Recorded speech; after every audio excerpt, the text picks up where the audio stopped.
Praise the lord. అందరికీ వందనములు. ఈరోజు దేవుని వాగ్దానం. దేవుడు మనతో ఇలా మాట్లాడుతున్నారు.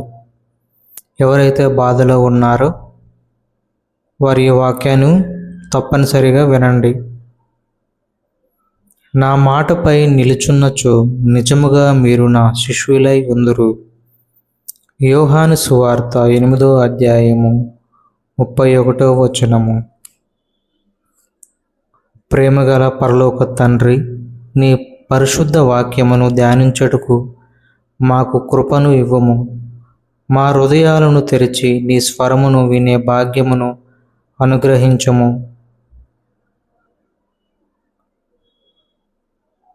ప్రియమైన దేవుని బిడ్డలారా, ఈరోజు మనం ధ్యానించబోయే దేవుని వాగ్దానం చాలా శక్తివంతమైనది. చాలామంది యేసును ప్రేమిస్తున్నామని చెప్తారు, చర్చికి వెళ్తారు, ప్రార్థనలు చేస్తారు. కానీ ప్రభు ఒక ముఖ్యమైన విషయాన్ని చెప్తున్నారు. నా మాటపై నిలుచున్నచో నిజముగా మీరు నా శిష్యులై ఉందురు. అంటే శిష్యుడు అనేవాడు కేవలం వినేవాడు కాదు, వాక్యాన్ని ఆచరించేవాడు. ముందుగా దేవుని వాక్యంలో నిలిచి ఉండడం అంటే ఏమిటి?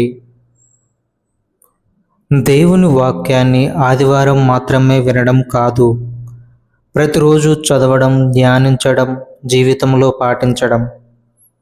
ప్రపంచం మనకు ఎన్నో మాటలు చెబుతుంది, కానీ దేవుని వాక్యం మాత్రం ఎప్పటికీ మారదు. ఈరోజు చాలామంది సమస్యలు వచ్చినప్పుడు దేవుణ్ణి వెతుకుతారు. సమస్యలు తగ్గిన తర్వాత వాక్యాన్ని మర్చిపోతారు. కానీ నిజమైన శిష్యుడు పరిస్థితులు ఎలా ఉన్నా వాక్యములో నిలిచి ఉంటాడు. రెండవది, వాక్యములో నిలిచిన వారికి దేవుడు బలమిస్తాడు. కష్టాలు ప్రతి ఒక్కరికి వస్తాయి, కానీ దేవుని వాక్యంలో నిలిచి ఉన్న వ్యక్తి కూలిపోడు. దావీదు జీవితాన్ని చూడండి.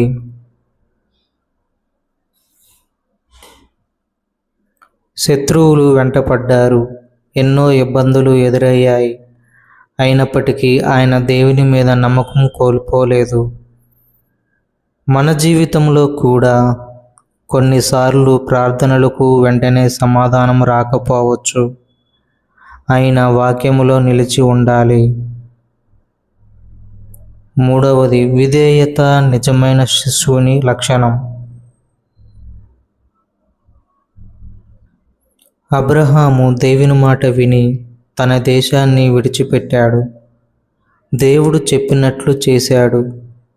విధేయత లేకుండా ఆశీర్వాదాలు ఆశించడం సరైనది కాదు. దేవుడు మన నుండి కోరేది విధేయత. మనము వాక్యమును విని ఆచరిస్తే దేవుడు మనల్ని ఘనపరుస్తాడు.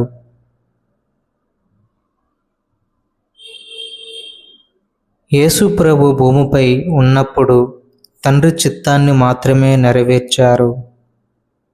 శిలువ మరణం వరకు విధేయుడిగా ఉన్నారు. అందుకే దేవుడు ఆయనను మహిమపరిచారు. మనము కూడా యేసు అడుగుజాడల్లో నడవాలి.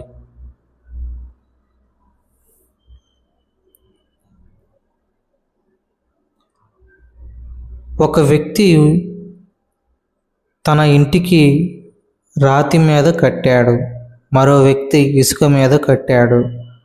తుఫాను వచ్చినప్పుడు ఇసుక మీద కట్టిన ఇల్లు కూలిపోయింది, కానీ రాతి మీద కట్టిన ఇల్లు నిలిచింది. అలాగే దేవుని వాక్యంపై జీవితాన్ని నిర్మించిన వాడు ఏ పరిస్థితుల్లోనూ కూలిపోడు. మొదటిగా మీరు నేర్చుకోవాల్సినది దేవుని మీద నమ్మకం ఉంచుకోండి. విశ్వాసం ఉండాలి దేవునిపై. వాక్యాన్ని వినండి, వాక్యాన్ని నమ్మండి, వాక్యాన్ని అనుసరించండి. ప్రార్థనలో నిలకడగా ఉండండి. దేవుని మీద విశ్వాసం ఉంచండి.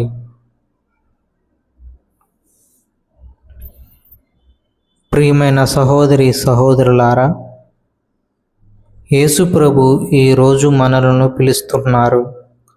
నా మాటపై నిలుచున్నచో నిజముగా మీరు నా శిష్యులై ఉందురు.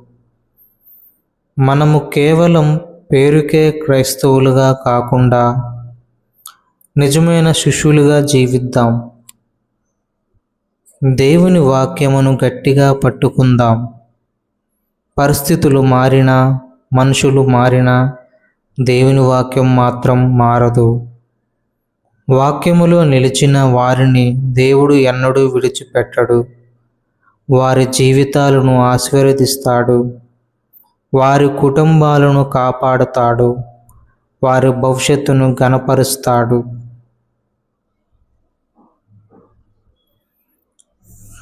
ప్రియమైన దేవుని విశ్వాసులారా, దేవుని బాటలో నడవండి. దేవుని వాక్యాన్ని నమ్మండి. వాక్యాన్ని అనుసరించండి. ప్రార్థనలో నిలకడగా ఉండండి. దేవుని మీద విశ్వాసం ఉంచండి. దేవుని మీద విశ్వాసం ఎన్నడూ కోల్పోవద్దు. అది కొంత రోజులు నువ్వు ప్రార్థన చేయగానే దేవుడు నీ ప్రార్థన ఆలకిస్తాడు. నీకు ఏమి కావాలో దానికి అదనముగా దేవుడు నీకు ఇస్తాడు. ప్రభువా, నీ వాక్యములో నిలిచి ఉండే కృప మాకు దయచేయము. చివరిగా ప్రార్థన చేసుకుందాం. అందరూ మోకరించి ప్రార్థన చేయండి. ప్రభువా, నీ వాక్యములో నిలిచి ఉండే కృప మాకు దయచేయము. నీ చిత్త ప్రకారం జీవించే శక్తిని అనుగ్రహింపుము. ఈ వాక్యాన్ని విని ప్రతి కుటుంబాన్ని ఆశీర్వదించుము.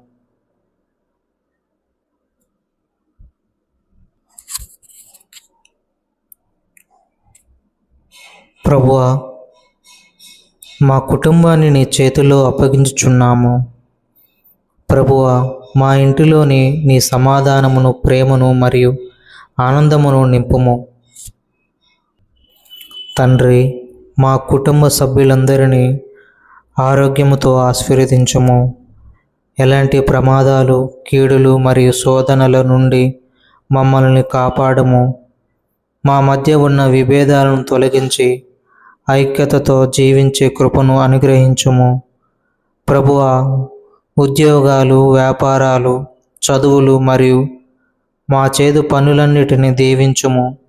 ఆర్థిక ఇబ్బందుల నుండి మమ్మల్ని విడిపించి నీ సమృద్ధి ఆశీర్వాదాలను కుమ్మరించుము.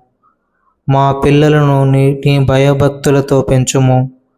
వారిని మార్గములో నడుచుకొని మంచి భవిష్యత్తును పొందుతున్నట్లు దీవించుము. ప్రభువా, మా ఇంటిని ప్రార్థనా మందిరముగా మార్చుము. ప్రతిరోజు నీ సన్నిధిని అనుభవించే భాగ్యమును మాకు దయచేయము.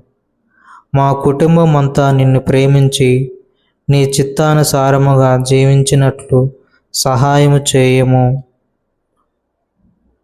ఇవన్నీ మా ప్రభువైన యేసుక్రీస్తు నామములో ప్రార్థించుచున్నాము తండ్రి. ఆమేన్.